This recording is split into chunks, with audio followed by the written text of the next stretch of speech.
What's going on, everyone? It is your boy right here, MMA Reloaded. We are live and direct for another show, episode 23 of MMA Reloaded on the mic. And today, folks, I sit with another Cage Fury young lion, a man who always looks to steal this show, folks. Kris Moutinho, and his fighting style is exactly what his name says it is, folks. It's soulless. If you don't know who Kris Moutinho is, folks, and you have UFC Fight Pass, go check out CFFC, Cage Fury Fighting Championships 96, where Kris Moutinho battled Andrew Salas for in what was and what could very well be fight of the night, folks, and performance of the night. So, folks, Kris Moutinho joins me tonight. And also, folks, thank you so much for those who tuned in last night for episode 22 of On the Mic, as I sat with Jose Perez, another Cage Fury Fighting Championships young lion, folks. With these regional promotions, folks, before we kick off, yeah, it is so good to appreciate the natural talent, the young talent that's coming up in our sport right now. You know, before they get big in the UFC, is always a great time when you can go back to LFA or go back to Cage Fury or Cage Warriors if you're in the UK and see these phenoms live in action. Yeah, folks. So we're gonna get right down to business, folks, and we are going to bring Kris Moutinho on the show. So stay tuned. Don't go anywhere.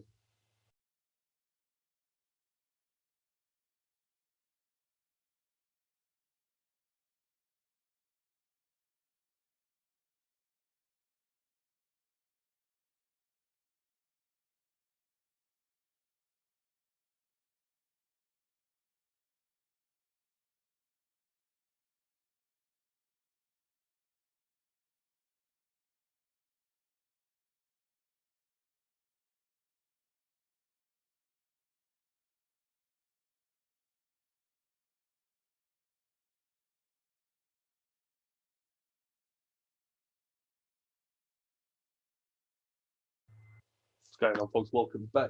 So we just did the particulars, folks, and we will have Kris Soulless Moutinho on the show, 9-4 as a professional, folks, and we will get down into the nitty gritty, and we will talk about his career, his recent fight at CFFC 96, and everything else in between, folks. You know how we do business.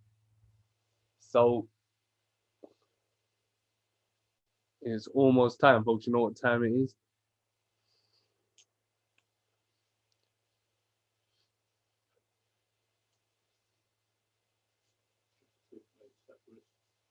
And before we get down to business, folks, for those who didn't see UFC Vegas 28 last night, whew, the main event isn't even the show stealer, folks. It's Santiago Ponzinibbio against Miguel Baeza. Yeah, there's your show stealer right there. There's your headline. There's your marquee. Your names on the marquee are those two guys right there, folks. They left everything in the octagon, with Miguel obviously coming in undefeated 10-0, and Santiago Ponzinibbio off that long layoff, folks, which almost lasted 3 years, and finally coming back into the win column. It was a fight to see, for fight of the month candidate maybe. Seeing how packed June is as a month for MMA and for boxing, it could very well be up there, fight of the month, folks. So when we talk about UFC 263, folks, in 8 days, that is going to be fight for the ages with Israel Adesanya versus Marvin Vettori. We are just about ready and set to go live, folks, with Kris Moutinho. So grab that popcorn, grab those snacks, sit in your recliner, and watch the show, folks, and enjoy it.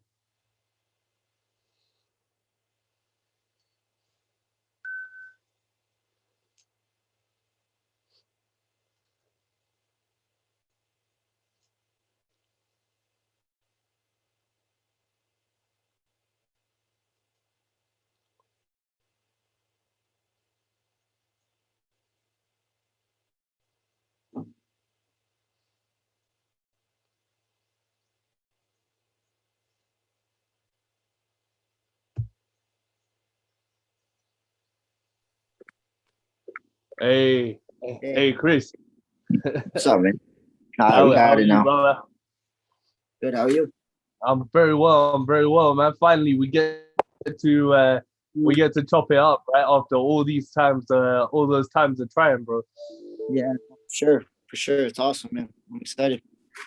Yeah, man. How was your trip to Vermont, man? It, it, You uh, went there on.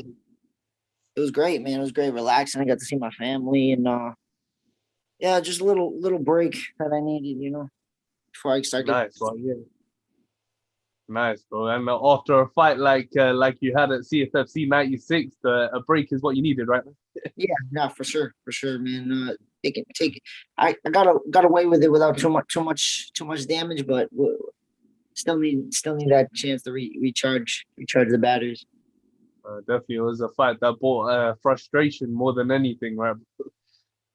No, Um, so for fans who don't know who Kris Moutinho is, who Soulless is, yeah, but how did it all start for you, man, in mixed martial arts and combat sports, bro? just pretty cliche, man. I was just wrestled in high school. Had a great wrestling coach, Milford High School wrestling, man. Got me on the bug of just combat sports, and then after high school, it kind of was just like doing what normal dumb kids do, and just drinking too much, partying too much, and just trying to figure out what I wanted to do in my life. And then my first coach, the guy who got me in this, helped me so much, mentored me, George Rivera, fought in the UFC for 10 plus years, man.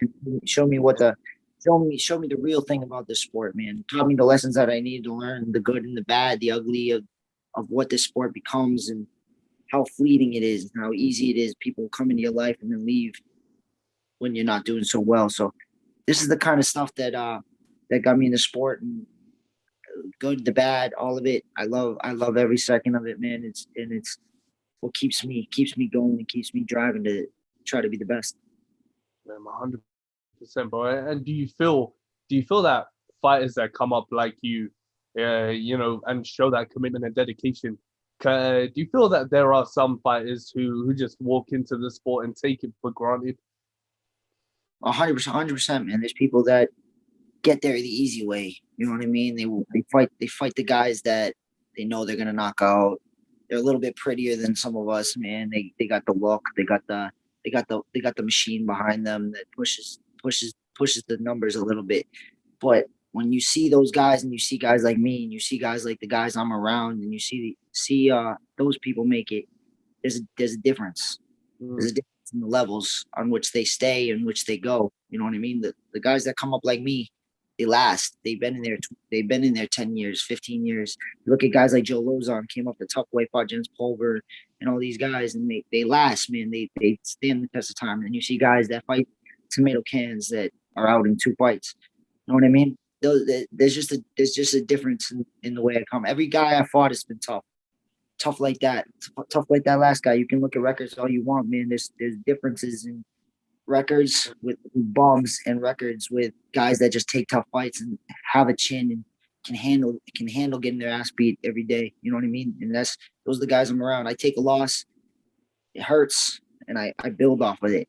Other guys take a loss and they never come back. So it's just differences in this, man, and it's something that drives me to show everybody that I belong, and hopefully I get my shot. If I don't, I'm still here trying to push. You're still young, bro. You're still in your prime, Kris. And for those who don't know about your last fight, it was CFFC '96. And just as you were saying, records records don't mean as much as people think they do, because you can look at the record, but you have to look at the names on the record. You know what I'm saying? Um, if you look at that fight with Andrew Salas, bro, talk us through a bit of it, because throughout 3 rounds, it became increasingly hard for you to finish the way you wanted it to, because I know you were trying to get it earlier, and Yep. he was tough as nails. He was tough as hell, bro. What was your what what's your mindset when you go into a fight? For not this one specifically, but when you do go into a fight normally, what is your mentality like normally?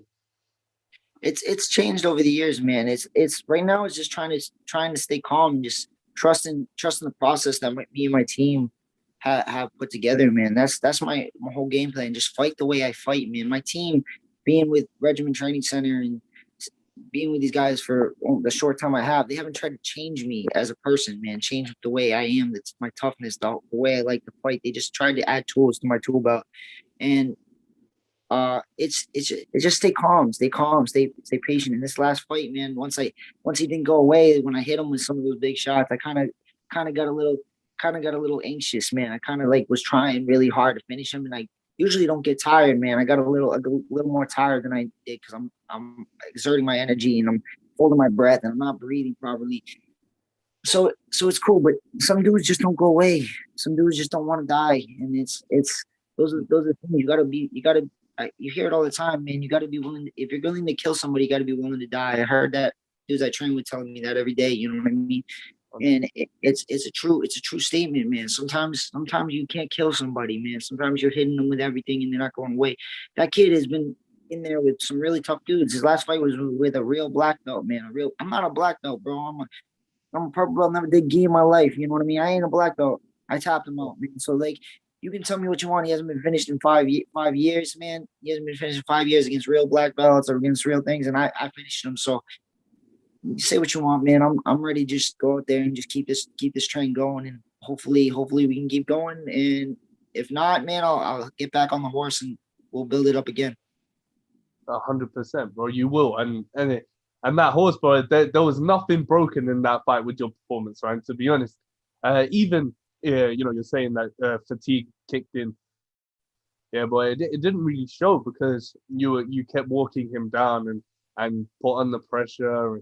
Yeah, eventually got your takedown, man, which led to the finish. So, talk us through that finish, man. That second round, which you finished it in.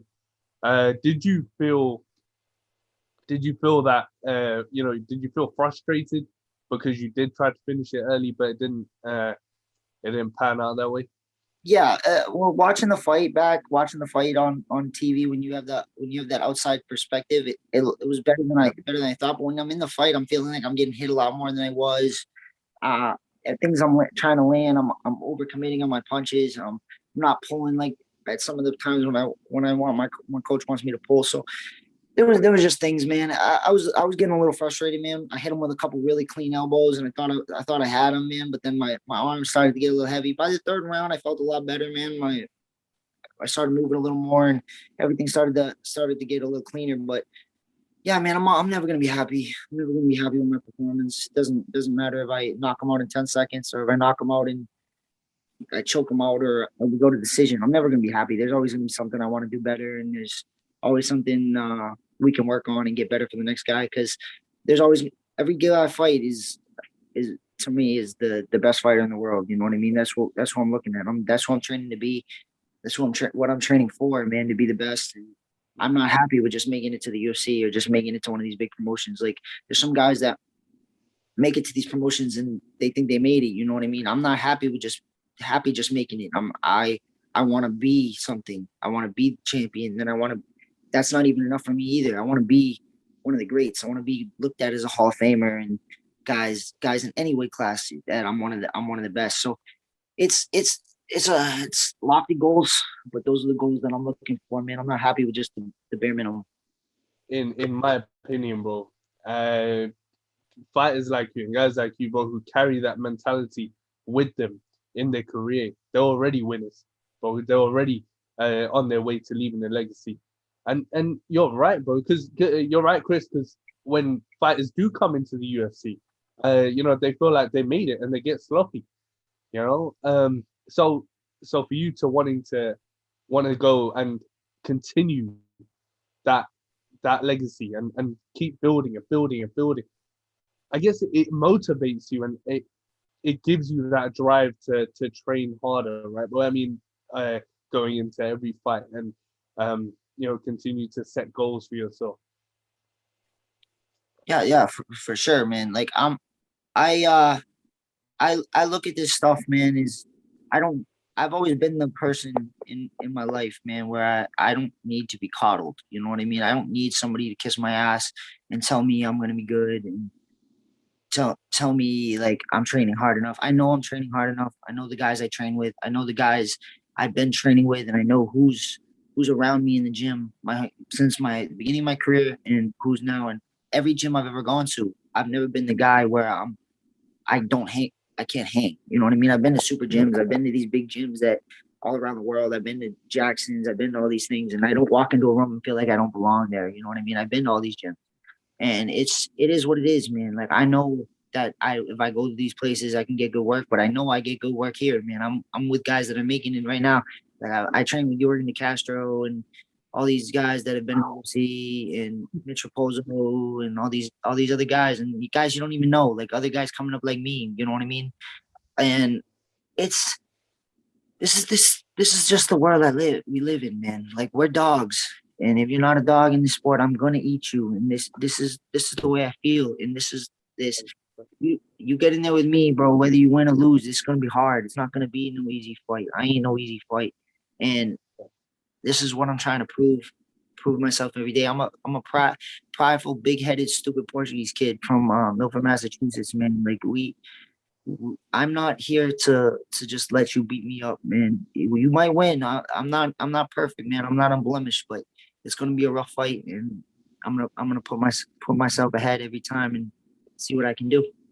And when we talk about that atmosphere in the gym, yeah, Kris, let me just touch on that with you for a sec, bro, because you said that you've jumped around to different gyms, right? And now you found a home at Regiment Training Center. But what do you think about, because we see fighters who do jump gyms, and they do go to the big gyms, but they don't feel, they don't feel like they've got the best training in, and sometimes it is these smaller gyms, yeah, bro, which provide that attention and that focus that a fighter needs.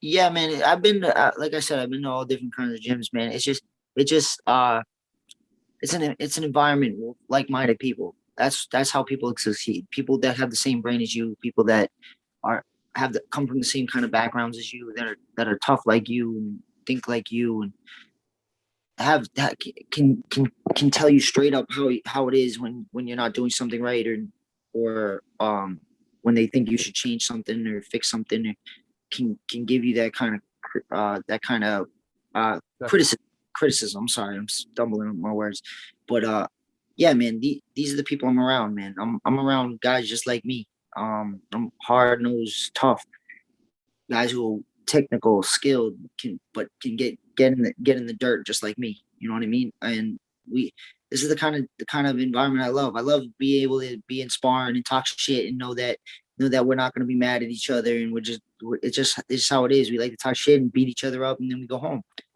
And this is who I am, and this is why Regiment Training Center is the place in the last 2 years that I've been in, and it's a great environment, man. I got there right before COVID, and then we kept going, and now it's time to grind, man. Time to grind and make the rest of 2021 a blow up. 2021 is the year of soulless, bro. So when we talk about your career, bro, and I always love touching on this with guys I talk to, because I feel it's so important for them to understand, is that your amateur career, bro. You had a great amateur career, Kris. And I want to touch on how important it was for you to have that amateur experience. As you came up into the pros.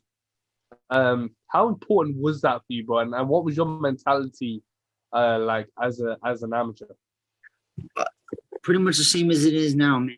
Grind, and fight the best. Fight the best I can possibly fight, because when I make it to the next level, there's only good fighters, man. When I was an amateur, bro, I was fighting guys like Manny Bermudez, and we moving up weight classes. I was fighting at 145 when I was started out as a 25er. You know what I mean? I was always a small guy and fighting some of the best dudes in my area at a level where I wasn't getting any money for it, and I was coming out of there with bruises and beat up, and wasn't getting paid for it. And it was just fun, man. It was a grind, and it allowed me show my manhood and test myself as a man. And so now I'm grinding now. When I got to the pros, I was ready for the tough fights. I was ready for the big fights, and I haven't fought any tomato cans. You know what I mean? So now when I get to the UFC, I know what these tough fights are. I fought guys that have already made it to the UFC and are doing well in the UFC. Like you look at Tony Gravely killing people. See, and you got other guys that are right on the cusp too, like Damon Blackshear and all these other guys that are real fighters, established fighters that are like me, that will take any fight and push a pace and try to finish these fights. And so I know what I'm capable of. I know who I am as a man, and I know what I was. And that comes from my first coach, George, man, allowing me to do this. A lot of coaches will be like, nah, we don't need these fights. And let's just build you up and let you build your confidence. I don't need my confidence built.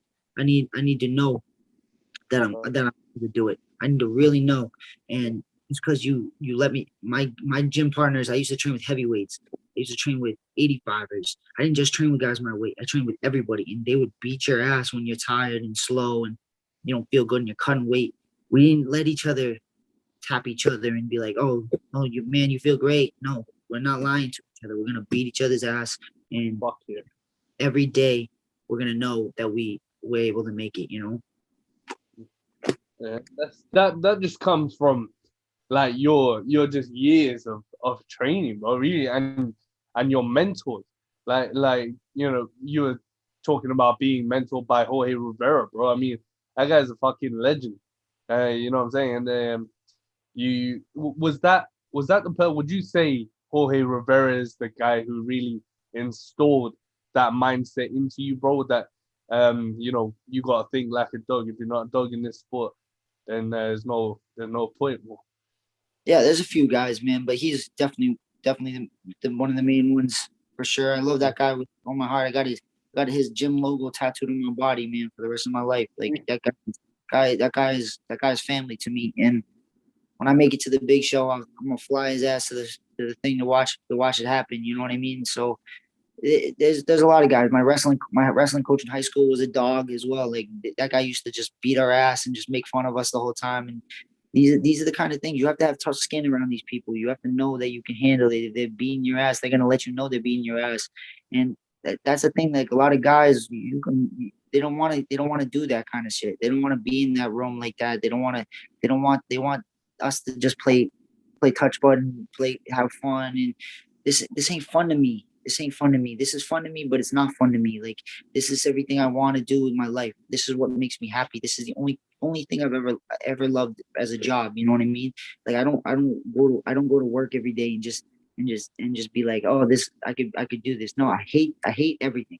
I hate everything except fighting and training and doing what I love to do. And I want this to be my life. And the only way that's going to do that is if I stay with my head down, stay humble, and just grind, man. I've done the drama, the talking. It's not me. It's not who I am.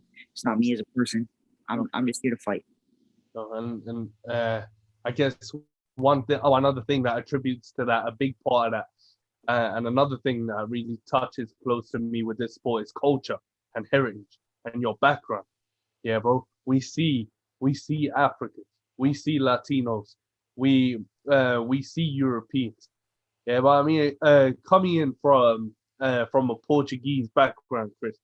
Yeah, I mean it's a nation which you don't really get to see on the big stage that much. You get to see it here in the UK because we have a lot of Portuguese fighters up in here. But for you, bro, and making your name and putting your heritage and culture and your stamp on that on this game, what are your thoughts on heritage and culture in MMA and being able to represent Portugal as your background?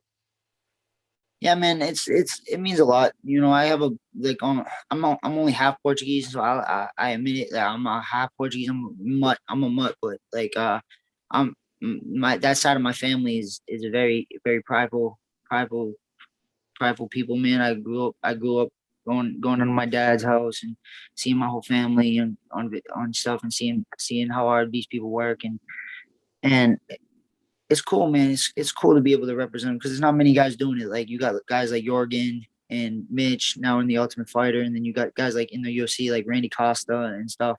And then there's a couple guys in Bellator too. So there's it's not as prevalent, but it's growing. It's growing, man. The Portuguese culture is gonna be displayed. And if I can do it, I'll bring that flag with me, covered in blood, and show these people who the hell I am and what I'm about, man. We're big headed. We got big ass heads, and we're ready to drive them through your face. You know what I mean? This is who I am and what I'm willing to show.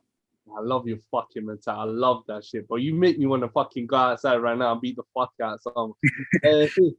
But when we talk about, like, when you're coming up in the pros, you find yourself fighting at different promotions, right, bro? Yeah, you can be an LFA, Cage Fury, CES. At your amateur, you could be fucking in Memphis, Tennessee one time and Philadelphia the other time, bro. And it's one of those things, right? It's a part of being a fighter. Yeah. Do you see, Kris, because you've competed at CES and you've competed now at Cage Fury, yeah, but do you find yourself having the same experience when you travel to these shows all the time, or is it a different experience across the board? I've only been in a couple different shows. I've only had to really travel like once, but Okay. yeah, it's pretty similar, man. It's the same vibe. You got a bunch of people that are nervous, and we're sitting in the back. We're not wanting to fight to hurry up. We want guys to get knocked out so that we can go back out there and get our shit over with and get these nerves out. Because as soon as you step in the cage locks, all the nerves go away. You know what I mean? It becomes a zen. Like this is where we get calm and we start understanding what we're here to do. But in the back, it's nerve wracking, man, and it's the same vibe. Like commissions are a little different. Some of them are a little sketchier. Some of them are a little more put together. But yeah, it's the same thing, man. I know what I'm there to do. And it's just a fight to me. Like all this other stuff, like selling the fight, and let somebody else do that. I'm here to fight. That's the only thing I want to do, man. I'm a very shy, quiet person. When you meet me, you know what I mean? I don't like to be in conflict. I'm not a conflict person. I'm not a person that wants fans and wants everybody to come talk to him. Like if you do it, like you know me, we're cool. I'm not a mean person, but it's like I'm a very quiet, shy person. So I just want to fight, man. I just want to come in, cool. We'll say what's up, done, dude. That's what my last fight was. There was no fans, and it was actually freeing, man. It was cool because I just got to go into fight and do my job and then go home and eat some McDonald's, bro. That's all I want to do. But it was cool having the fans too, because like this is what we do this for. We do this for them, and we do this for the people that watch. And without them, I wouldn't be getting any money for it at all. So that's the way it is. You bet your ass here, people are watching. People are definitely watching that one. Yeah, bro. I always keep promoting shows like Cage Fury, bro, because the thing is you have to show appreciation and respect. People who follow this sport as a lifestyle. Yeah, well, you have to appreciate fighters like you, yeah, and fighters like Andrew Salas and fighters like Jose Perez, guys like that. What are your thoughts on that, bro? And these local shows, how beneficial are they for young fighters like yourself coming into the sport and getting that experience as a professional even before you go to the UFC or Bellator? It's the only way we make it, man. Like everybody just thinks that it's like you fight once and you're gonna be in the UFC. This is a dangerous, disgusting road, man. Like the promoters, I've been lucky. I've been decent promoters, but the promoters are scummy. There's people that are like trying to steal all your money. There's people like you don't make any money in the sport until you make it to a big show. You know what I mean? You don't make any money. Sometimes you're paying when you get hurt. Stitches are worth your whole purse. You know what I mean? Getting cut open. I've broken bones. I've broken my whole right side of my face has been shattered open, dude. Like this is not a cushy go, man. Like.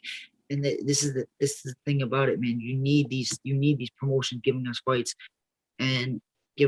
allowing us to get our name, and that's why it's great to be on Fight Pass, and it makes it a little bit easier for them to see us and allow us to go. So I've been very fortunate with fighting for a lot of my fights for CES. I was on Access TV a lot when Access was around, and then when they switched to Fight Pass, I've been on a couple shows with them for Fight Pass, and then CFFC was on Fight Pass, and I'm getting people to look at me a little bit more. Makes it a little bit easier for me to put a good foot forward into the UFC, and guys like Sean Shelby and those guys can see what I do.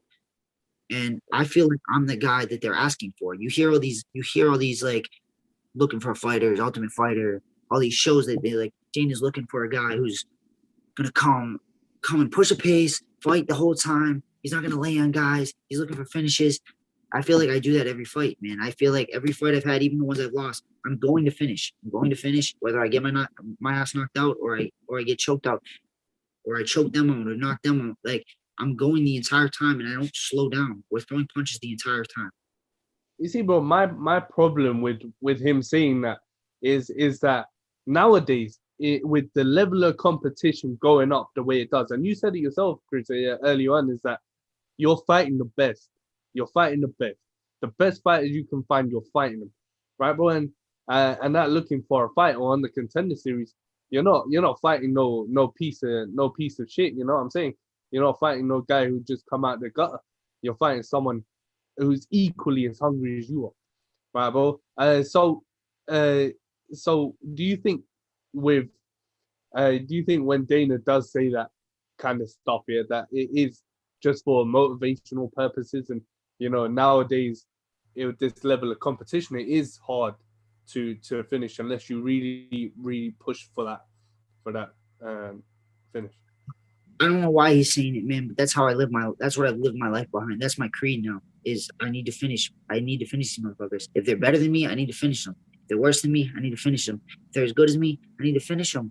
And realistically, man, whether it's just for motivation or not, whether these guys are getting better, like I need to make a stand on who I am as a person. You know what I mean? This is my life. This is what I want to do. And I feel like I've worked harder than every other person that I've ever met for as long as I've been doing this, man. I never take days off. This is the most time I've taken off, and it's been 3 days. You know what I mean? Like, after a fight, I'm back in the gym the next day getting punched in the head and doing this for as long as I have. So I've been doing this most of my life, and I don't understand. I don't see these guys complaining. Like, I see, like, it's hard just to go to a job every day, something you hate. And people, I feel like that's harder than me getting punched in the face. Watching these people go to day jobs, working 60 hours a week in a place that doesn't care about them. You know what I mean? You're telling me it's hard to go make $30,000 to get punched in the face? It's not hard to me. I'll take that money. I'll take that money every day, dude. That's little less than I made in a year. Like, you know what I mean? It's a sacrifice you make. It's a sacrifice. That's the fucking difference, Kris. It's a sacrifice. It's the work. Yeah, you can see any butthole who sits on a desk, yeah, bro, and types out some shit, but it's different, yeah, bro. It's a sacrifice. It's the dedication that you, as a fighter, yeah, and I know, bro, yeah, your mentality, yeah, is not something everyone carries, you know. There's pricks who just work shit and sweat on their way home, and that's about it. Yeah. No, I feel you, man. But I watch dudes that get these opportunities and squander them and not give a shit and miss weight and care. Yeah. And it's sad to me, because I do it for half of what you do it for. Like, you know what I mean? Half of what these guys make, I do it just to get in there, bro. I do it now for making fucking shit money, getting punched in the face, putting on fucking crazy fights. My goal to be in the fucking UFC is to make 50, win the fucking fighting night bonus every time I get in the cage. I'm going to break every fucking record I can possibly do in my mind. And it's the way I fight, we're always going to be in the fight. I don't care who it is, what it is. I'm here to fight. I'm here to give them a fight. And whether I win, lose, or draw, this is going to be one hell of a fucking fight every time I get in there.